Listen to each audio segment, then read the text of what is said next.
This is Ashley Adamson-Edwards training program 14.2 for client 1.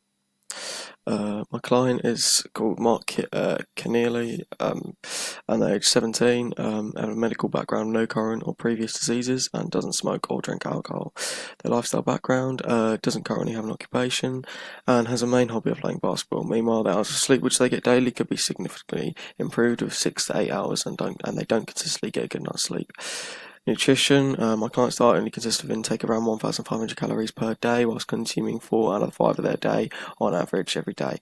However, they do snack once, but do drink a healthy amount of 2.1 to 2.5 litres a day. They don't have any barriers to exercise, and their exercise interests are enjoying basketball. Client targets is for the upper body strength to improve from a score from 33 to 40 to 40 by the end of 6 weeks. And for their cardiovascular endurance, he would like to improve their 1.5 mile run by 30 seconds after 3 weeks, and by 1 minute after 6 weeks. He'd also like the speed to be improved by 30 via the 35-minute sprint test of 5.16 seconds to 5.05 seconds within 3 weeks, and an improvement of 5 seconds over 6 weeks. This will be measured by a 30-meter sprint test regularly. The agility also wants to be improved, and that is from an Illinois agility test score from 15.8 seconds to 15 seconds over 6 weeks. Okay, so this session session 1 will be on a Tuesday, and this session will only consist of one. This week will only consist of one session due to the fact that client 1 already has a tightly occupied lifestyle, and therefore to add to more than one session for the beginning part of their program may overload them. Therefore, in order to prevent overload and therefore prevent a possible lack of motivation, the first week will only consist of one session. So the jogging during the submaximal stage of the warm-up will enable the client to warm up their aerobic energy system. This will allow them to delay the process of OBLA, as the muscles will be receiving efficient amounts of oxygen for contraction. Also, the aerobic glycolysis energy system is consistently used for most of the basketball game, which is client 1's main sport. The dynamic stretches for the lower body will prepare joints such as the hips and knees, but also prepare the muscles to be stretched to a higher extent. Additionally, the upper body dynamic stretches will prepare joints such as the shoulders and vertebrae in the spine, whereas the active-specific stage includes a small agility drill in order to prepare client 1's muscle memory for the later activities in session 1 for the component of fitness, agility. This is because agility is a key component in basketball when dribbling the ball, and therefore the client will benefit from improving this aspect. During the training, the athlete starts the training stage with kettlebell swings in order to build up upper body strength and therefore improve their grip dynamics result. This is because kettlebell swings apply resistance and force to muscles such as the tricep brachia, which will allow steps to be taken towards muscle hypertrophy and an increase in strength. The client will only use a weight of 8 kilograms during this drill. As it is the beginning of the training program, and a low weight like this will prevent overload and therefore reduce the injury risk. Also, we can use the low weight to determine a more ideal weight for client in later weeks of the program. This involves 3 sets in order to maximise intensity at a steady rate and compensate for the low weight. This is followed by an agility drill in order to rest the upper body muscles from the previous drill and prevent overload from that drill. This is because the SAQ ladder mainly focuses on leg muscles such as the gastrocnemius and not the previously worked upper body muscles. This drill will consist of basic SAQ movements, as the client is at the beginning of the program and therefore they need to develop their technique before completing more complex SAQ ladder drills. As this is a high intensity with 45 seconds of maximal effort of repeated reps, the client will be allowed 45 seconds to rest and therefore allow the ATP stores to be replenished. This is then followed by some resistance training via squats due to the increase in strength after the long term that it provides to the quadriceps with contractions under resistance. Although the client's legs may be fatigued after the SAQ ladder training, the short amount of reps and 30 seconds of recovery time in between each set of the squats will allow sufficient recovery.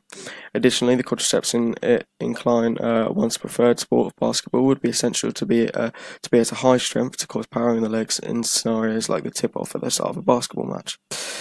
As a result of this, the client working at high intensity will at high intensity. They'll be allocated 2 minutes for the rest after the squats in order to prevent overload on the working muscles and therefore reduce the chance of injury, leaving them more effective for basketball matches. However, the final drill for the session will consist of bicep curls. Here the client will contract their biceps 12 times per set and a recovery time in between of 30 seconds. Although the intensity may be reduced via the weight, the low weight of 8 kilograms for an athlete like client 1 who takes part in 8 hours of exercise per week will allow a chance for the client to gain experience in this drill and therefore allow adjustments to be made on the intensity once the drill is complete. For the cool down during client 1's warm up, they cool down, they will undergo a light SAQ ladder drill, slow pace in order to maintain efficient blood circulation via the skeletal muscle pump, so that waste products such as carbon dioxide can easily be transported out of the body and therefore reduce recovery time, as the muscles don't need more oxygen to compensate for an increase in carbon dioxide. The light jogging will additionally aid in the circulation of the blood. However, the static stretches such as the standing quadricep will relax the muscles back to their previous resting length, therefore reducing the amount of strain applied to the muscles in order to prevent injury. This attempt to restore the body back to its normal values at a quick pace will also allow the client to apply themselves to training a lot quicker due to the aspects such as preventing DOMS, which can put a client out of the exercise for a number of days. Following on from this, we have the second week of the client's training program, and the warm-up will consist of dribbling with a basketball for the submaximal exercise stage in order to provide differentiation from the first week's circuit training session. Due to this change of jogging, the session and area to an exercise which client main sport will ensure an increase in motivation and not cause boredom. This is due to the variation which this change provides. However, the warm-up will involve the same dynamic stretches to prepare the muscle groups and joints for later activities in the session. The training, although the kettlebell swings will also involved in the first week, they are vital for client 1 to build up the strength in the upper body to an increased extent and hopefully cause muscle hypertrophy to increase upper body strength. Client 1 is then prescribed an agility drill through SAQ ladders in order to improve their agility for the main sport of basketball. However, this switch of muscle groups used in the drills allows for a prevention of overload of a muscle and therefore decrease the risk of injury. As client 1 is now using the muscle groups like quadriceps and hamstrings for exercise, the upper body muscles such as the traps will have a chance to rest and recover as much as they can, therefore reducing the amount of strain applied to them before taking part in the later activities such as bicep curls. However, although the intensity of this drill stayed the same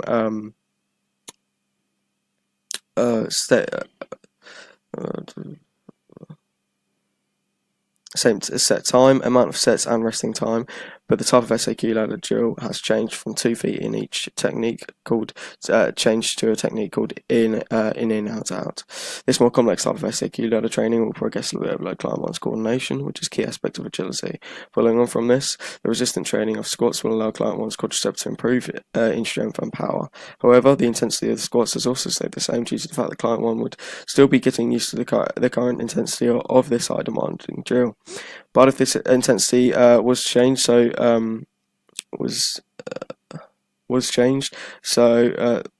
to the fact that the client 1 would be getting used to it, suddenly then the client 1's quadricep muscles may be overworked, which could cause negative aspects like DOMS. Additionally, the use of squat training will contribute towards client 1 power increasing due to the muscle hypertrophy, and therefore will be able to be at a more an advantage in scenarios like reaching to make a block in basketball, as they'll be able to move their body quicker due to an increase in power. Whereas the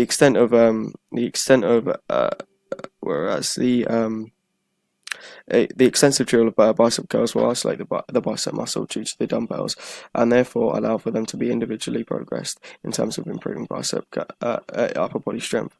However, this drill has also been maintained from week 1 to week 2. Client 1 is still getting used to the aspects of the effects of the drill. Also increasing the intensity suddenly wouldn't help the fact that client 1 is in the timetable across the week that may be overworked. Therefore, by using the principle of specificity, the client can be safely trained and have their training program adapted to ensure this. This cool down involves a walking and jogging activity to allow blood circulation to be maintained at an efficient rate to remove the waste products produced in high intensity activities such as bicep curls or SAQ ladders. The fact that this is also involves a light SAQ ladder drill also helps make the cool down relevant to the session and provide stability to how they are being trained. This could therefore reduce demotivation as the client has a consistent drill to improve in. Finally, the static stretches improving and to be motivated towards. Finally, the static stretches like standing quadricep will ensure that the muscle groups that, like the quadriceps, are relieved of stiffness or strain, and that the length that they can increase to is maintained.